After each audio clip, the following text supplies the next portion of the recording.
खड़ा हुआ है बंदा, ये कहता क्या फदा की, अरे हमारी लड़की मर गई और क्या फदा होगी। पुलिस करण को यहाँ पे गाड़ी में बिठा के लेगी, उसके माँ बाप जो कल थे वो गायब है।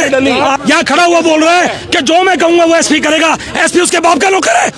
यहीं बैठेंगे हम, जब हम भी मरेंगे बैठ के अपनी बहन के साथ, जब तक अरेस्ट नहीं करते नहीं मरेंगे। सोशल मीडिया पर चैनल महालक्ष्मी की ओर से दर्द भरी दास्तान के साथ सादर जय जिनेंद्र के साथ कुछ देख लिया आपने, समझ पाए।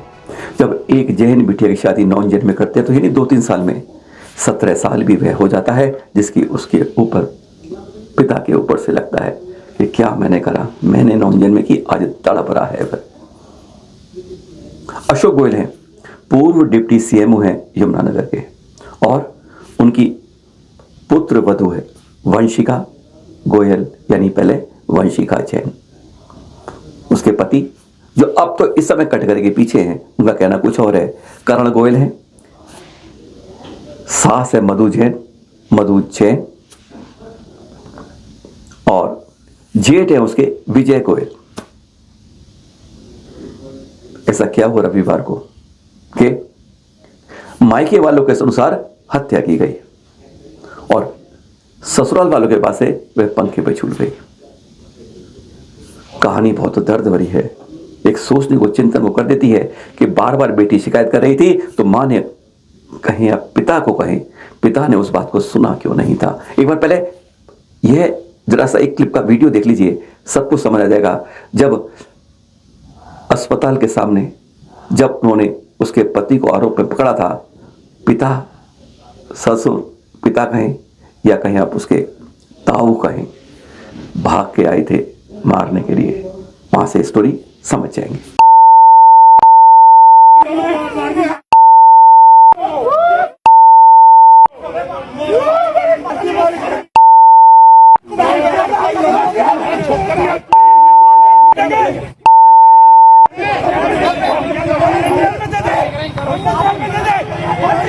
कल से पुलिस पोछे लगा रही है, सवेरे लड़की गुजर ली, एफआईआर करती है, रात को हमारे ऊपर दबाव बनाया जाता है कि 302 की जगह आप अबेटमेंट ऑफ सुसाइड का लगवाओ। हमने कहा नहीं, जब तुम्हारे को शक है या तो आप ये बोलो कि नहीं हुआ, कह रहे ठीक है जी हम लिखते हैं। आज आप ये मुझे बताइए, आज ये खड़ा हुआ है बंदा, ये कहता क्या फदा की, अरे हमारी लड़की मर गई और क्या फदा होगी। ये सिर्फ इसलिए चौड़ा हो रहा है कि इसका रिश्ते ये कहता है यहाँ पे खड़ा, जो मैं बोलूंगा वो करेगा एसपी। क्या एसपी इतना लाचार है जगाधरी का? सीएम साहब आप मेरे को जानते हो, हम आपको जानते हैं, क्या ये जुल्म हमें न्याय चाहिए, हमें ये जुल्म हो रहा है, ये हमारे साथ जुल्म हो रहा है आपके राज में, हमें दबाया जा रहा है, दबाया जा रहा है। आप मेरे को नहीं जानते, आप मेरे को नहीं जानते, आप हमारे परिवार को नहीं जानते, कौन नहीं जानता बताओ। आज हरियाणा में वो रेस्ट नहीं करना चाह रहे। आज हरियाणा में 20 MLA जो हमारे को पर्सनली जानते हैं, हमारी मदद के लिए कोई नहीं खड़ा। ये सरकार है, अभी तक किसी के खिलाफ FIR हुई है कल, लेकिन कार्रवाई नहीं हो रही। कल आप लोग यही थे, मैडम आप यहीं पे थे, पुलिस करण को यहाँ पे गाड़ी में बिठा के लेगी, उसके माँ बाप जो कल थे वो गायब है। ये दृश्य देख रहे हैं आप, बिल्कुल भागते भागते मायके से आई और वो उसको पकड़ के पीटने की कोशिश कर रहे थे। पुलिस ने उसको बचाने की कोशिश की और पोस्टमार्टम के बाद गाड़ी भगा ली थी। बस ये फिर वो वहां पहुंचे ससुराल के वाले घर पर, वहां तोड़फोड़ का आरोप लगाया गया कि मायके ने ऐसा किया। शिकायत दर्ज करने को कि शिकायत दर्ज हो, जब तक शिकायत दर्ज नहीं होगी तब तक शव नहीं अंतिम संस्कार के लिए लेके जाएंगे। वह तो बाद में बेटा बेटी छोटी बिटियां, उन्होंने जब अपील मारी भी करी मीडियम ने, तब जाके वह संस्कार के लिए बात हुई थी। लेकिन अब करण गोयल जो उसका पति है उसने गिरफ्तार कर लिया, लेकिन जो जेठ थे, सास थी, ससुर थे, जो पहले दिन तक सामने थे लेकिन एफआईआर के बाद 9-2-11 यानी चले गए हैं, मिल नहीं रहे हैं पुलिस को। वंशिका के ताऊ सुरीन जैन जी कहते हैं कि ऐसी क्या परिस्थितियां कर दी गई 4 साल में कि आज जो है इस दुनिया में नहीं है। ऐसी परिस्थितियों पर और क्यों पुलिस जैसे कर रही है चाल कि एक को पकड़ा 3 गायब हैं। उन तहों पर डालना जानिएगा जिससे यह कारण उसका हत्या या आत्महत्या या कुछ भी है, ऐसा क्यों हुआ है, इस बारे में उसके ताऊ साफ कहते हैं कि पिछले 4 साल से हम यही शिकायत सुनते आ रहे थे।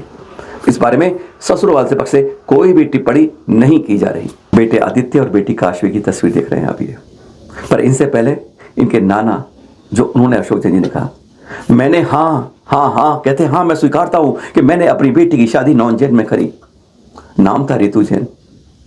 रितु तक को हटाना पड़ा और नाम गोयल पे वंश गया। गोयल को गया, कहते मैं तब से इस बात को खोज रहा हूं, पता नहीं चला कि रितु जैन की बजाय रितु गोयल होती। उन्होंने जान के वंश का गोयल क्यों करा। 3 दिन पहले बात हुई थी, पिता का कहना है, लेकिन तब भी वह दर्द में थी। 4 साल से बार शिकायत आ रही थी, बार शिकायत करती थी कि मुझे ऐसा पीटा गया तक आरोप लगाए गए। पिता कह रहा है 2006 में शादी की गई थी, लेकिन मैं तब से ही आज तक परेशान था अपनी बेटी के बारे में। गलती मेरी है कि मैंने उसकी वैसे शादी क्यों कर दी, और मैंने इस बात पर जब उसने बार कहती थी, मैंने उसके बारे में उसकी हकीकत को क्यों नहीं समझा। ये दोनों बेटे काशवी और आदित्य देख रहे हैं ये बेटियां, इन्होंने मीडिया के सामने जो बात कही वह चौंकाने वाली थी। इसका ये बेटिया का ये कहना था कि मेरे नाना और दूसरे नाना, यानी लड़की के ताऊ और पिता, हमारे दादा दादी पापा को परेशान कर रहे हैं। और ऐसी मार्मिक बात कही उन्होंने रोते रोते कि फिर मायके में यानी उनके पिता और ताऊ का भी दिल पसीज गया। उन्होंने कहा चलो हम अंतिम संस्कार कर देते हैं, नहीं तो पहले अंतिम संस्कार तब तक कर दें। पोस्टमार्टम रिपोर्ट में आई है कि डेथ ड्यू टू हैंगिंग। मायके वाले कह रहे हैं कि यह मार कर लटकाया गया। परिस्थितियां क्या हुई, सवाल मांग रहे हैं। और उन्होंने तो यह तक कहा कि जो करण गोयल लड़का है वो कहता है मेरी सबसे साठगांठ है, तुम कुछ कर नहीं सकते हो। यह आपने सुना भी होगा।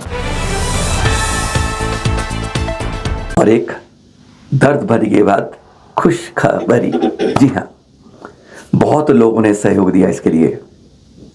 पहली एक ट्रेन, जी हाँ उसी की बात कर रहे हैं, समझ गए डोंगरगढ़ की बात हो रही है। आप समझ गए कि जबलपुर से रायपुर की ट्रेन की बात कर रहे हैं, इंटरसिटी चलती है, उसी की बात कर रहे हैं, जिसके बारे में सांसद नवीन जैन जी ने प्रयास किए थे।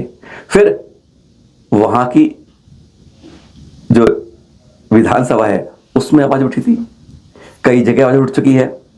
गुणमती माता, ये कईयों ने सहयोग किया, हम कहेंगे एक के नहीं, सबकी मिलकर जवाफल है कि अब Jabalpur to Raipur, Raipur to Jabalpur intercity express नाम मूक माटी एक्सप्रेस हो रहा है। पहली एक ट्रेन जैनों के उस पर आ रही है, बहुत खुशी, ताली तो बनती है।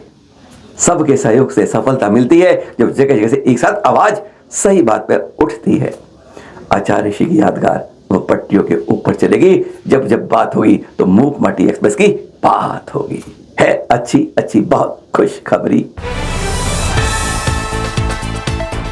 मांग तुंगी का देख रहे हैं आप, ये उपाध्याय विश्व सागर जी मुनिराज जा रहे हैं, वंदना कर रहे हैं तुंगीगिरी की। इस समय मांग तुंगी में ना बहुत सारे संत और आरिकाएं विराजमान हैं।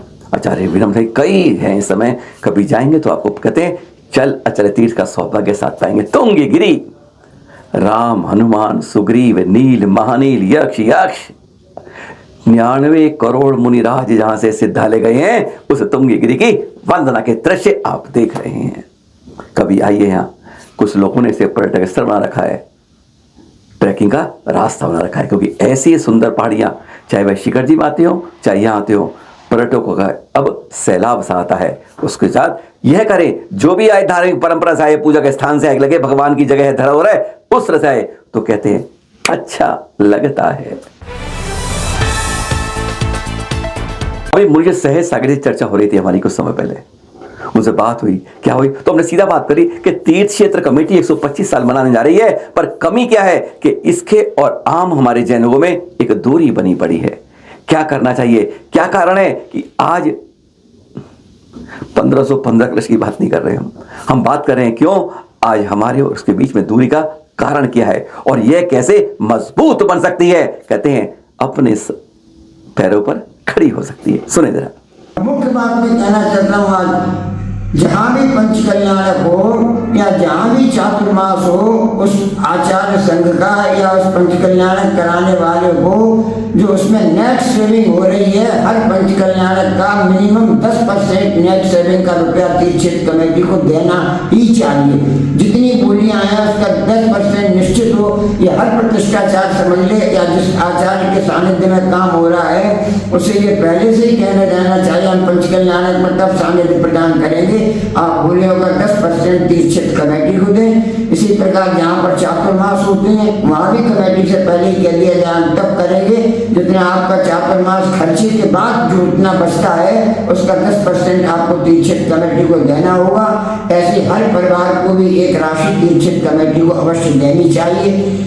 मेरे बाबा एक फंड बना गए थे, मैं पिछले 45 साल से यथाशक्ति हर वर्ष तीर्थ कमेटी के लिए कोई राशि बराबर भेजता रहा।